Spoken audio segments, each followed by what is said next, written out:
We were hoodwinked as a community and as a nation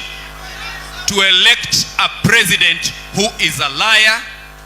a president who has messed up our education,